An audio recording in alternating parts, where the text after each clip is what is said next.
नमस्कार, मैं हूं रमन कुमार, आप देख रहे हैं समाज जागरण। देश के सबसे बड़े टैक्स पेयर के इस हालात के लिए आखिर जिम्मेदार कौन है? इस जिसके बदौलत देश तथा राज्यों के 10% इकोनॉमी है, अर्थव्यवस्था है, आखिर उसकी हालत किसने की है? आखिर उसके प्रति सरकार इतना उदासीन क्यों है? योगी सरकार के 1 ट्रिलियन के बजट में इन शराबियों के लिए ढेला भर के भी बजट की व्यवस्था नहीं की गई है, जबकि पिछले 5 सालों में उत्तर प्रदेश शराब बिक्री के मामले में सबसे अव्वल नंबर पर पहुंचा है। पिछले 5 सालों में योगी सरकार के शराब से प्राप्त राजस्व में 74% की वृद्धि दर्ज की गई है।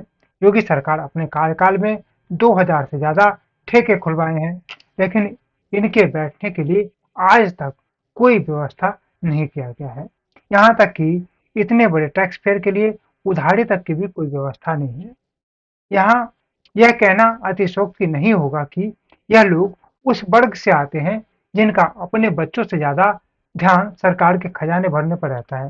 भले ही घर में इनका परिवार भूखा सो जाए, लेकिन घर से गहने तक उठा लाते हैं, जेवर उठा लाते हैं, जमीन बेच लेते हैं, मकान बेच लेते हैं, लेकिन सरकार के खजाना भरते हैं। पूरी नियता से निभाते हैं, पूरी भागीदारी निभाते हैं, जिससे कि सरकार के खजाने में कुछ न कुछ पैसे पहुंचे और सरकार सुगमता से चलता रहे। आपको याद होगा कि कोरोना के समय में सरकार के द्वारा सबसे पहले शराब के ठेके खोले गए थे। सरकार को शायद पता था कि उनका सबसे बड़ा टैक्स पेयर वर्ग बेसब्री से ठेका खोलने का इंतजार कर रहे होंगे। सरकार ने इस तरफ पूरा ध्यान दिया। भले ही सब्जी मंडी बंद रहा हो, लेकिन शराब के ठेके पहले खोले गए, वह भी पुलिस की सुरक्षा में। पहली बार सरकार ने पुलिस की सुरक्षा में शराब के ठेके खोले और इस वर्ग ने जमकर खरीदारी की और कई इसी वर्ग के लोगों पर पुलिस के द्वारा लाठी भी बरसाए गए। आपको बताते चले कि इस वर्ग के द्वारा सरकार को 10% की आर्थिक मदद के बावजूद इनका शोषण किया जाता है। इनके बैठने के लिए कोई व्यवस्था नहीं है, तो यह लोग नाली किनारे, कूड़े घर के पास या ऐसी जगह बैठ जाते हैं जहां ज्यादा लोगों का आना जाना नहीं होता हो।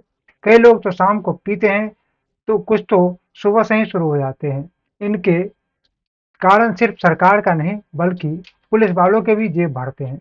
इसके बावजूद समाज इनको सम्मान के नज़र से देखना पसंद पसंद नहीं करता। आज जब सब कुछ के लिए क्रेडिट कार्ड है, इस जमाने में भी इनको नकद की व्यवस्था करना पड़ता है।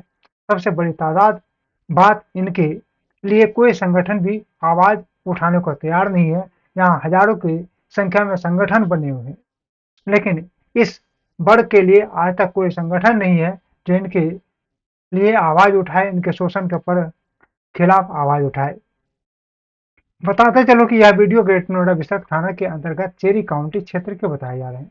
वीडियो को जारी करते हुए शिकायतकर्ता ने कहा है कि इन पर कार्रवाई होनी चाहिए। यह लोग यहाँ बैठकर पीते हैं और यहाँ पे आते जाते स्कूली बच्चों को छेड़खानी करते हैं। लाजमी है कि पुलिस विभाग इस पर कार्रवाई भी करे, लेकिन सवाल उठता है कि जब ठेके सार्वजनिक स्थल पर खुले हुए हैं, तो लोग पिएंगे कहाँ? ठेके के आसपास कहीं ना कहीं तो इनके पीने की व्यवस्था होनी चाहिए। आप देख रहे थे समाचार।